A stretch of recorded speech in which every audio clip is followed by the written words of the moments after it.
She held on to his EpiPen until she made him promise not to go to work for the rest of the week. After he felt better, his wife went to apologize to him, saying, "I'm so sorry. I just didn't want you to go to work today. If you had listened to me, all this wouldn't have happened. Learn to listen to your wife next time."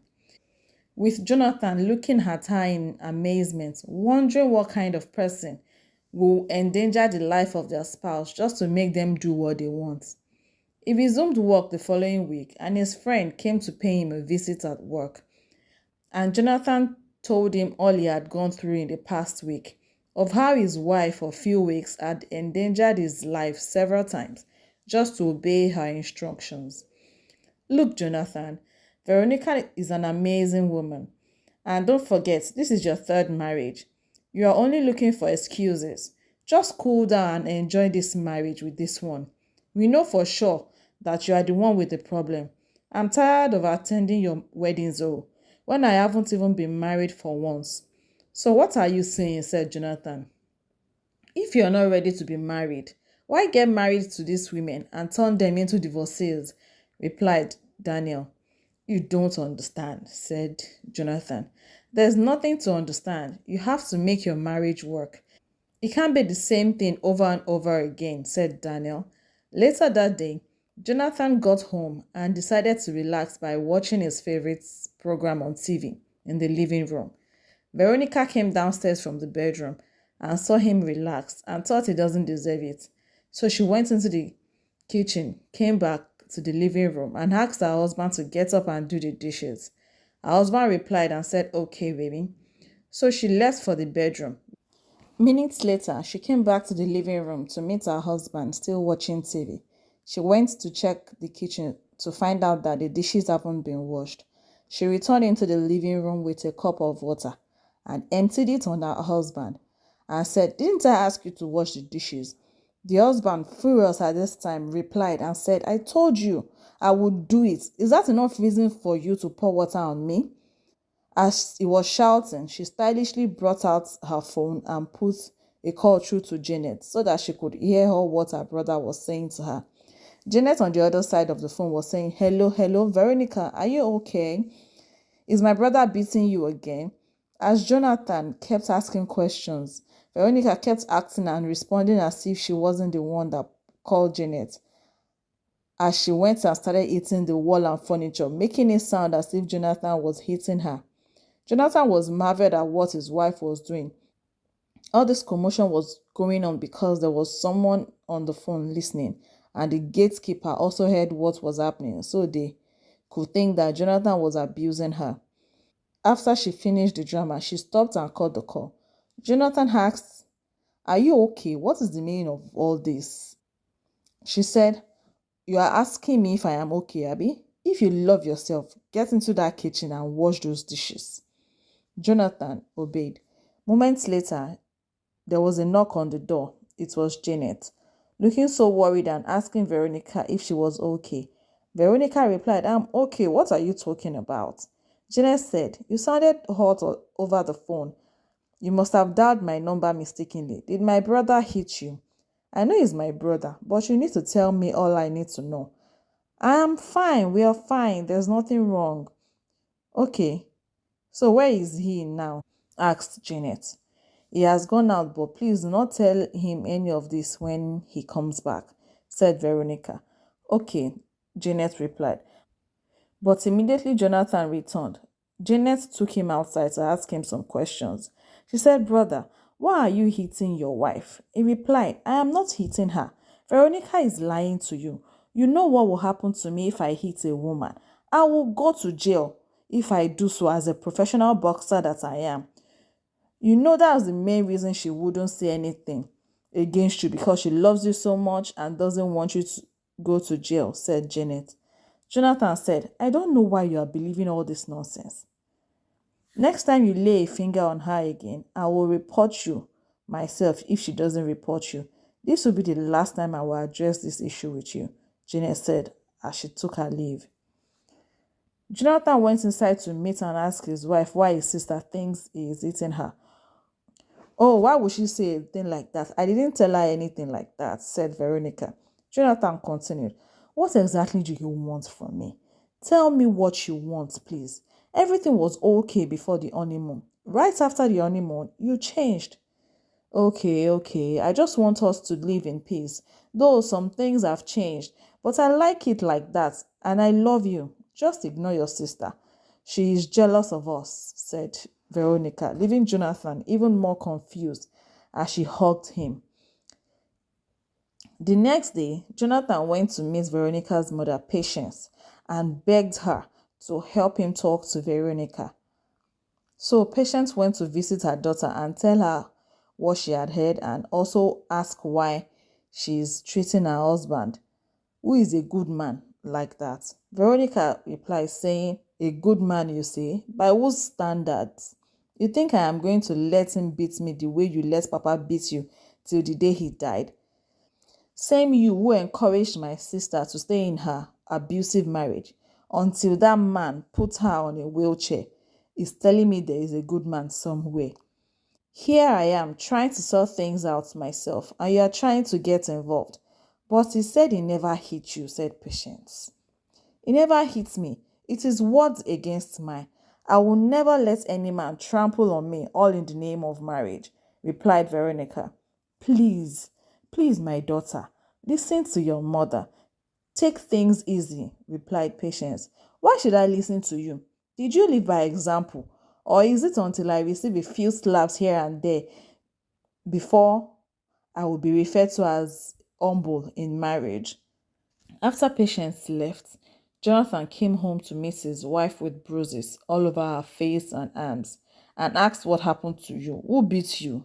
She ignored the questions, went ahead to lock the door, and swung into actions, throwing herself all over the place, shouting, "Please, somebody help. I will not do that again. Please, somebody help. Somebody help. Please stop beating me. I am sorry." This time, alerting the gatekeeper.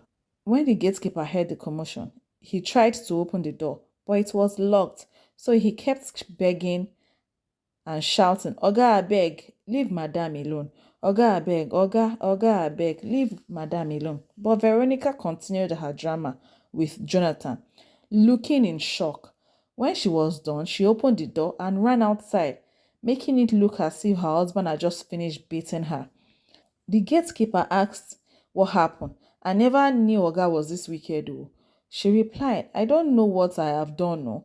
His temper is so bad." Ali, the gatekeeper, asked her to call the police. "Madam, call the police." She said, "Call the police for who? Are you okay?" She replied. As she was about to go in, Ali asked, "Madam, where are you going to?" She said, "I'm going inside." Ali replied, "Inside where? To meet the man that just finished beating you?" She said, "I need to go in and cook for my husband now." Ali suggested that she wait outside and rest a little bit before she goes inside to meet Oga so that his temper would have gone down. She said, "No, no, no, no, no. I need to cook for my husband. He's a good man. I love my husband so much. He won't hurt me. At least, he won't kill me." When she went inside, she didn't go inside to cook, but to take pictures of how rough and battered she looked.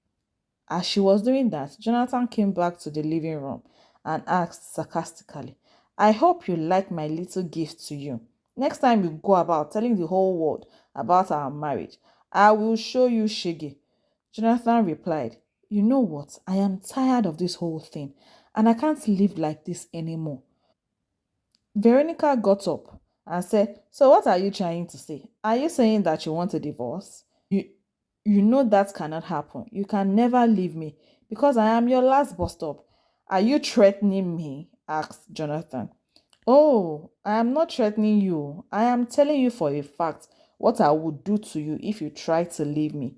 I will destroy you and make sure I am the very thing that you set your eyes on." "Oh, you don't know who I am. I will make sure that nothing good comes out of your life again," replied Veronica. "What are you saying?" asked Jonathan. "What am I saying? Are you not a professional boxer? Are you supposed to hit a woman outside the ring?" replied Veronica. "But I have never hit you," said Jonathan. "Oh, yes, you have never hit me, but my face and pictures says otherwise. I have people who are willing to testify, which includes your sister and Ali, the gatekeeper, said Veronica. Hmm, you are evil. Oh, goodness. What did I ever do to you? So, all this while, you have been gathering evidences against me, Jonathan said as he shook his head. Now you just woke up. You see, this marriage, we are not going anywhere. I only advise you not to take our marital affairs outside. Next time you try it, I will show you Shege Pro Max, she said as she took her seat to continue taking her dramatic pictures, and Jonathan went out. The next day, Janet came by and saw Veronica with bandaged arm sling and limping. Veronica asked what had happened to her. She replied, saying, "Oh, it's a good thing that you are here. I had a minor accident." Janet said, "Every time I come around, it's always one form of accident or the other. What's going on, Veronica? Please talk to me." Veronica replied, "I am fine. It was just an accident. I fell. That was it. Anyway, I am happy you're here. Your brother said that his friend is coming over. Can you please assist me in preparing food for them? I don't want him to come back and there is no food in the house. You know how he can get." Janet replied, "I don't understand. I don't believe anything you have said here," as she stepped out to speak with Ali, the gatekeeper. "Ali, Ali, where are you? Please come," Janet called. "Yes, Auntie, I'm here," replied Ali. "Ali, I want you to tell me the truth. Is there anything you noticed in this house that you think I should know about?" asked Janet.